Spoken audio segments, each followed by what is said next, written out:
Hi friends, welcome to mister blogs. ఎలా ఉన్నారు? అందరూ బాగున్నారా? సో ఈరోజు kings lux box Monday to Saturday అండి. సో మండే వచ్చేసి నేను ఏం చేశానంటే కనుక వడ అండ్ పరోటా లాగా చేశానండి, వీట్ పరోటా లాగా. నెక్స్ట్ ఒక ఫ్రూట్ యాపిల్ పెట్టాను. సో మార్నింగ్ వచ్చేసి వడ, ఆఫ్టర్నూన్ వచ్చేసి వీట్ పరోటా, అండ్ ట్యూస్డే వచ్చేసి పిల్లలకి వచ్చేసి నేను బ్రెడ్ బజ్జీ అండ్ పూరీ పెట్టానండి. వాడికి ఈ మధ్య స్నాక్స్ కావాలని అడిగాడు కాబట్టి. సో వెడ్నెస్డే వచ్చేసి కిడ్స్ లంచ్ బాక్స్ వచ్చేసి దోశ అండ్ బ్రెడ్ శాండ్విచ్ అండి. మార్నింగ్ వచ్చేసి bread sandwich and next fruit Goa and half laddu ఉంటే పెట్టాను, స్నాక్స్ బాక్స్ కాబట్టి. ఆఫ్టర్నూన్కి వచ్చేసి దోశ, వాడికి టిఫిన్స్ అంటే బాగా ఇష్టం కాబట్టి ఆఫ్టర్నూన్కి దోశ పల్లీల చట్నీ.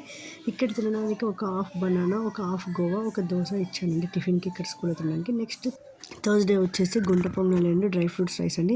మార్నింగ్ స్నాక్స్ టైం కాబట్టి మార్నింగ్ వచ్చేసి గుంట పొంగల్, పల్లీల చట్నీ, జామకాయ ముక్క ఇచ్చాను, ఒక కుకీ ఇచ్చాను. ఆఫ్టర్నూన్కి డ్రై ఫ్రూట్స్ రైస్, నెక్స్ట్ దానికి చిప్స్ ఒక ఫ్రూట్ ఇచ్చాను. నెక్స్ట్ ఫ్రైడే వెజ్ శాండ్విచ్, ఒక హాఫ్ జామకాయ, హాఫ్ యాపిల్, హాఫ్ ఆరెంజ్ ఇచ్చానండి. నెక్స్ట్ వచ్చేసి ఆఫ్టర్నూన్కి వచ్చేసి వీట్ దోశ విత్ లేదా టమాటా పప్పు.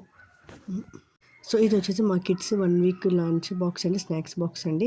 సో ఈ రెసిపీస్ మీకు ఎలా ఉన్నాయి అనిపించాయి అని చెప్పేసి కామెంట్ రూపంలో తెలియచేయండి. ఇప్పటివరకు నా channel please subscribe my channel for more videos. By.